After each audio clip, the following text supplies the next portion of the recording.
Welcome to next exam. आज है 26 सितंबर 2018 और 26 सितंबर 2018 से करंट अफेयर्स के जितने भी इंपॉर्टेंट क्वेश्चन बन सकते हैं सारे हम इस वीडियो में डिस्कस करेंगे। तो आप पूरा वीडियो बहुत ध्यान से देखिए। लास्ट में मैं आपसे एक क्वेश्चन पूछूंगा, उसका आंसर आपको कमेंट बॉक्स में बताना है। आज के इस वीडियो की पीडीएफ फाइल आप इस वीडियो के डिस्क्रिप्शन से डाउनलोड कर सकते हैं। पीडीएफ आप हमारे टेलीग्राम ग्रुप से भी डाउनलोड कर सकते हैं। टेलीग्राम ग्रुप पर आपको सारी पीडीएफ एक साथ मिल जाएंगी। और मैं अनअकैडमी पे भी पढ़ाता हूं, तो आप अनअकैडमी का लर्निंग ऐप डाउनलोड करके उस पर इंद्रेश आरसी सर्च करके आप मेरे साथ अनअकैडमी पे जुड़ सकते हैं। वैसे मैंने अपनी अनअकैडमी प्रोफाइल का लिंक इस वीडियो के डिस्क्रिप्शन में भी दे दिया है, तो आप उस लिंक पर क्लिक करके भी मेरे साथ अनअकैडमी पे जुड़ सकते हैं। और जो भी वीडियो मैंने अनअकैडमी पे अपलोड किए हैं उन्हें आप बिल्कुल फ्री देख सकते हैं। तो चलिए स्टार्ट करते हैं।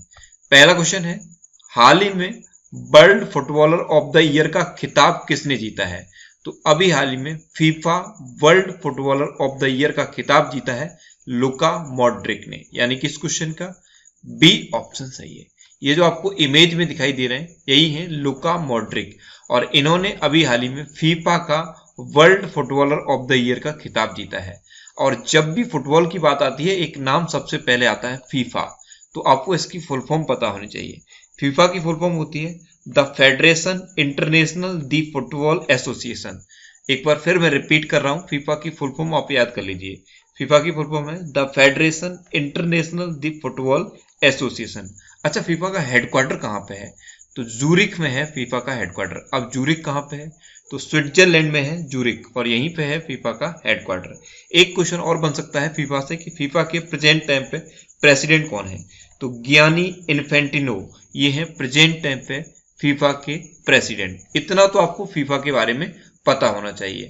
अब ये लुका मॉड्रिक को FIFA world footballer of the year का खिताब मिला है, तो ये है कहाँ के, ये भी तो पता होना चाहिए। तो लुका मॉड्रिक हैं क्रोएशिया के। कहाँ के हैं? क्रोएशिया के। अब मैप में पता होना चाहिए क्रोएशिया कहाँ है, तो आप मैप में देखिए, ये है क्रोएशिया। ये जो आपको रेड कलर में दिख रहा है ये है क्रोएशिया। ये एक यूरोपियन कंट्री है। क्रोएशिया की कैपिटल है जैग्रेब। क्रोएशिया की करेंसी है कूना, और क्रोएशिया के प्रेजेंट टाइम पे प्रेसिडेंट कौन है? KG Kitarovic. तो इतना आपको क्रोएशिया के बारे में भी पता होना चाहिए। कल के वीडियो का हमने टारगेट रखा था 39,000 लाइक का। आपने वीडियो का टारगेट पूरा तो किया, लेकिन टाइम थोड़ा सा ज्यादा लगा, तो आज की वीडियो का हम फिर से टारगेट रखते हैं 39,000 लाइक का। अगर ये वीडियो आपको अच्छा लगता है तब आप इसे लाइक जरूर किया करो, और लाइक करने के बाद आपके पास जो भी स्टडी रिलेटेड व्हाट्सएप और फेसबुक ग्रुप हैं उनमें आप इस वीडियो को शेयर जरूर कर दिया करो। और मैं आपसे भी बोलता हूं, हर दिन मॉर्निंग में उठकर अपने लिए एक टारगेट फिक्स करो, चाहे छोटा सा ही टारगेट फिक्स करो, लेकिन हर दिन अपने लिए एक टारगेट फिक्स करो और अपना पूरा दिन उस टारगेट को अचीव करने में लगा दो। आपकी लाइफ ऑटोमेटिकली अच्छी हो जाएगी। तो अगर ये वीडियो आपको अच्छा लगता है तब आप इसे लाइक और शेयर जरूर किया करो। नेक्स्ट क्वेश्चन है, हाल ही में जेल सुधारों पर नजर रखने के लिए एक समिति का गठन किसने किया है? तो अभी हाल ही में जेल सुधारों पर नजर रखने के लिए एक समिति का गठन किया है सुप्रीम कोर्ट ने, यानी कि इस क्वेश्चन का सी ऑप्शन सही है। आपको पता है हमारे इंडिया में जितनी भी जेल हैं पूरी की पूरी भरी हुई हैं, जितनी उनकी कैपेसिटी है उससे ज्यादा वहां पर कैदी हैं। तो जेल सुधारों पर नजर रखने के लिए एक समिति का गठन किया है, और ये किसने किया है? सुप्रीम कोर्ट ने किया है। और अभी प्रेजेंट टाइम पे सुप्रीम कोर्ट से रिलेटेड आपके लिए मोस्ट इंपोर्टेंट क्वेश्चन है कि अगले नए चीफ जस्टिस कौन बनेंगे। प्रेजेंट टाइम पे चीफ जस्टिस कौन है? प्रेजेंट टाइम पे चीफ जस्टिस दीपक मिश्रा हैं, और अगले कौन बनेंगे? रंजन गोगोई। तो इनका नाम आप याद कर लीजिए, रंजन गोगोई हमारे अगले नए चीफ जस्टिस बनेंगे। चलते हैं नेक्स्ट क्वेश्चन पे। नेक्स्ट क्वेश्चन है, हाल ही में दूरसंचार क्षेत्र में एफडीआई पिछले 3 सालों में कितने गुना बढ़ी है? तो अभी हाल ही में दूरसंचार क्षेत्र यानी कि टेलीकम्युनिकेशन के फील्ड में एफडीआई लास्ट 3 ईयर में 5 टाइम्स बढ़ गई है, यानी कि 5 गुना हो गई है। तो इस क्वेश्चन का बी ऑप्शन सही है। और जब भी दूरसंचार क्षेत्र की बात आती है एक क्वेश्चन आपके माइंड में आना चाहिए, ट्राई। ट्राई की फुल फॉर्म बहुत पूछी जाती है। ट्राई की फुल फॉर्म क्या होती है? Telecom regulatory authority of India. Try के प्रेजेंट टाइम पे प्रेसिडेंट कौन है? राम सेवक शर्मा, और ट्राई का हेडक्वार्टर कहां पे है? न्यू दिल्ली में।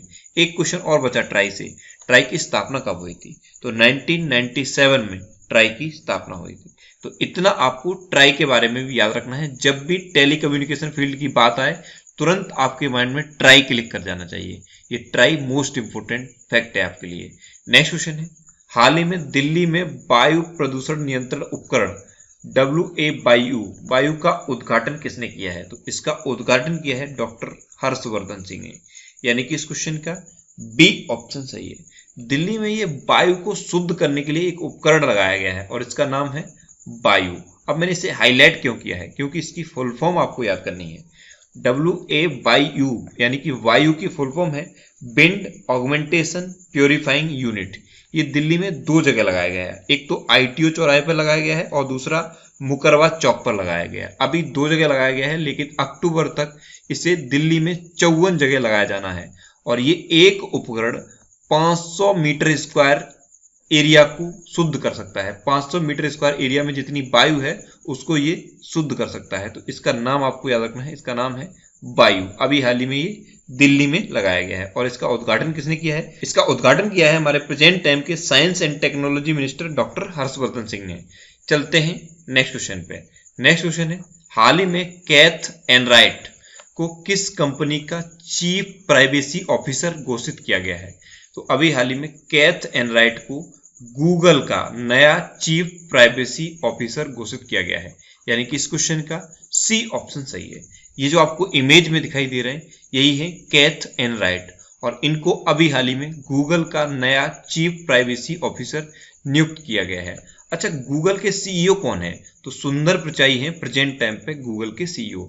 आज की डेट में हमें कुछ भी सर्च करना होता है हम तुरंत गूगल पे जाते हैं। क्या आपको पता है गूगल की स्थापना कब हुई थी? तो गूगल की स्थापना हुई थी 1998 में। आपके जन्मदिन के बाद हुई है, जब आप पैदा हुए उसके कई साल बाद इसकी स्थापना हुई है और आज की डेट में हर की जुबान पर गूगल है। तो आपको ये भी पता होना चाहिए कि गूगल की स्थापना कब हुई थी, 1998 में। नेक्स्ट क्वेश्चन है, हाल ही में सरकार ने GEM में कितने करोड़ का कारोबार दर्ज किया है? तो अभी हाल ही में सरकार ने GEM यानी कि गवर्नमेंट ई मार्केट प्लेस में 12,000 करोड़ का कारोबार दर्ज किया है। तो इस क्वेश्चन का सी ऑप्शन सही है।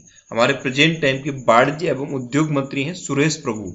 इन्होंने अभी बताया कि गवर्नमेंट ने गवर्नमेंट ई मार्केट प्लेस में 12,000 करोड़ का कारोबार दर्ज किया है। चलते हैं नेक्स्ट क्वेश्चन पे।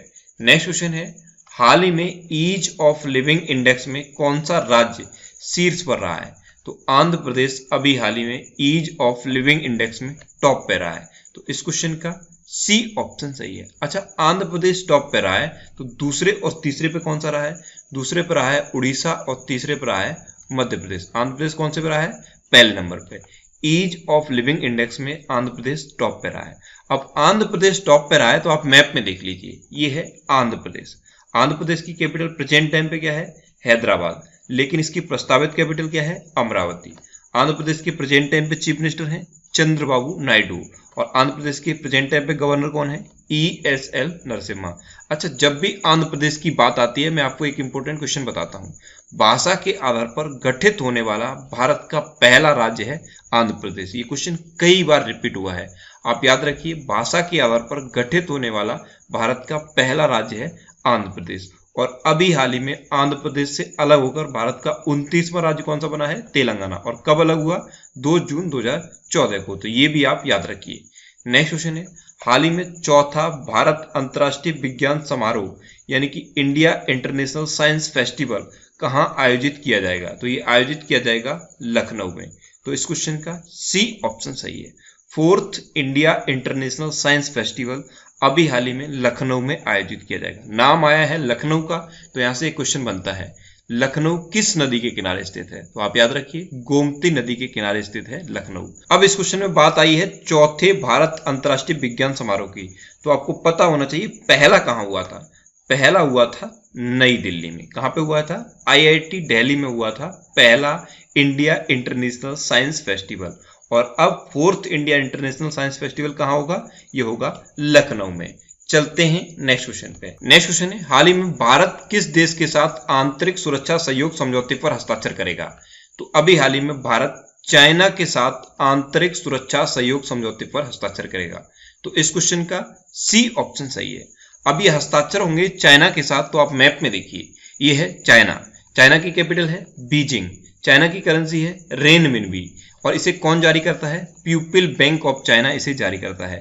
जैसे इंडिया की करेंसी को RBI जारी करता है, उसी तरह से चाइना की करेंसी को पीपल बैंक ऑफ चाइना जारी करता है। और चाइना के प्रेजेंट टाइम पे प्रेसिडेंट कौन है? Xi Jinping. तो इतना आप चाइना के बारे में याद रखिए। नेक्स्ट क्वेश्चन है, हाल ही में तंबाकू उत्पादों पर क्विट लाइन नंबर रखने वाला एकमात्र सार्क देश कौन बना है? तो ये बना है अपना देश भारत, यानी कि इस क्वेश्चन का बी ऑप्शन सही है। अब आपके माइंड में तुरंत क्लिक कर गया होगा कि ये क्विट लाइन नंबर क्या होता है। तो अब जितने भी तंबाकू उत्पाद होते हैं उन पर एक नंबर प्रिंट होके आएगा। अगर आपको तंबाकू छोड़नी है तो आप उस नंबर पर कॉल कर सकते हैं। ये एक गवर्नमेंट हेल्पलाइन नंबर होगा और ऐसा करने वाला भारत पहला सार्क कंट्री बन गया है। ध्यान रखना, सार्क कंट्री बना है, लेकिन इससे पहले मलेशिया, सिंगापुर और थाईलैंड भी ऐसा कर चुके हैं। लेकिन आप जानते हैं मलेशिया, सिंगापुर और थाईलैंड ये सार्क कंट्री नहीं है। अच्छा, तो सार्क कंट्री है कौन कौन सी? मैं आपको पूरा ही बता देता हूं सार्क के बारे में। सार्क की फुल फॉर्म बहुत पूछी जाती है। सार्क की फुल फॉर्म क्या होती है? South Asian Association of Regional Corporation. क्या होती है सार्क की full form? South Asian Association of Regional Corporation. SAARC की स्थापना कब हुई थी? 1985 में। और कहां हुई थी? बांग्लादेश की कैपिटल ढाका में हुई थी इसकी स्थापना। और सार्क का हेडक्वार्टर कहां पे है? सार्क का हेडक्वार्टर है काठमांडू में। यहीं पे कंफ्यूजन हो जाता है, स्थापना ढाका में हुई थी लेकिन हेडक्वार्टर काठमांडू में है। अच्छा, सार्क कंट्री कौन कौन सी हैं? तो 8 हैं सार्क कंट्री। और कौन कौन सी हैं? बांग्लादेश, भूटान, इंडिया, नेपाल, श्रीलंका, पाकिस्तान, अफगानिस्तान और मालदीव। ये 8 हैं सार्क कंट्री। तो ये 8 आपको याद होने चाहिए। चलते हैं नेक्स्ट क्वेश्चन पे। नेक्स्ट क्वेश्चन है, हाल ही में अंत्योदय दिवस कब मनाया गया है? तो अभी हाल ही में 25 सितंबर को मनाया गया है अंत्योदय दिवस, यानी कि इस क्वेश्चन का सी ऑप्शन सही है। पंडित दीनदयाल उपाध्याय के जन्मदिन को मनाया जाता है अंत्योदय दिवस के रूप में। अच्छा, तो पंडित दीनदयाल उपाध्याय का जन्म हुआ कब था? इनका जन्म हुआ था 25 सितंबर 1916 को। और ये मुगल सराय स्टेशन पे मृत पाए गए थे।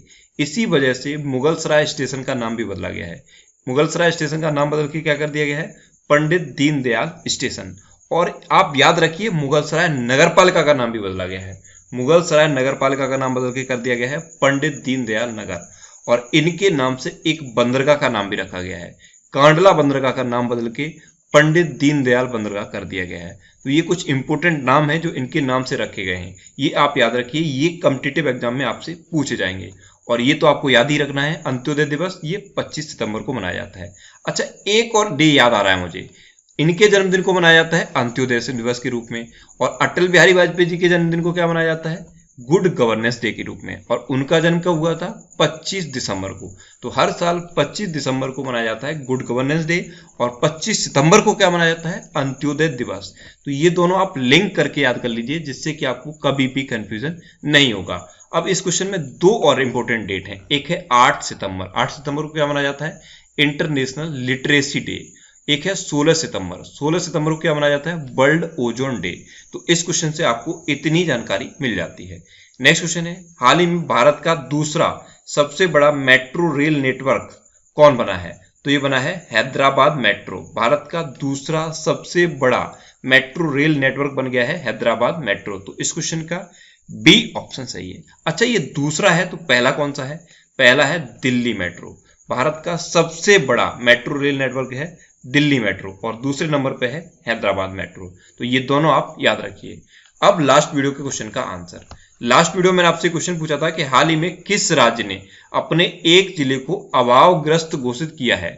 तो ये घोषित किया गुजरात ने। गुजरात ने अपने कच्छ डिस्ट्रिक्ट को अभावग्रस्त घोषित किया है, यानी कि इस क्वेश्चन का बी ऑप्शन सही था। और लगभग सभी स्टूडेंट ने इसका आंसर सही दिया है। मोस्टली स्टूडेंट ने इसके बारे में डिटेल में लिखा। मैं आपको एक बार फिर बोलूंगा, क्वेश्चन के बारे में आपको जितना ज्यादा से ज्यादा पता हो आप लिखा करो, क्योंकि जो चीज आप लिख देते हो फिर उसे आप कभी नहीं भूलते। अब आपके लिए आज का क्वेश्चन है, हाल ही में प्रधानमंत्री मोदी ने PMJAY की शुरुआत कहां से की है? 4 ऑप्शन दिए गए हैं, इनमें से आपको अपना आंसर बताना है। और इसके अलावा हम हमारे फेसबुक पेज पर प्रीवियस ईयर के क्वेश्चन डेली पोस्ट करते हैं। तो आप फेसबुक पर नेक्स्ट एग्जाम सर्च करके हमारा फेसबुक पेज ज्वाइन कर सकते हैं, क्योंकि प्रीवियस ईयर के क्वेश्चन आपको बहुत हेल्प करते हैं। अच्छा, कल के वीडियो में एक करेक्शन है।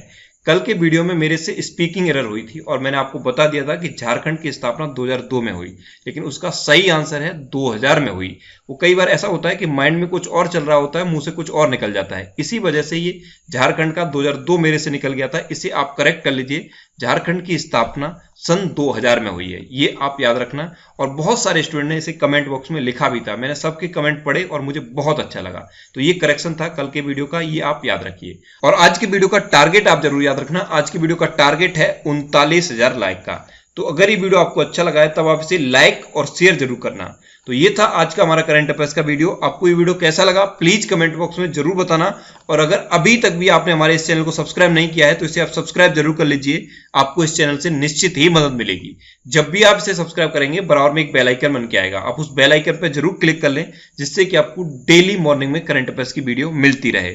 Next exam always with you. Thanks for watching.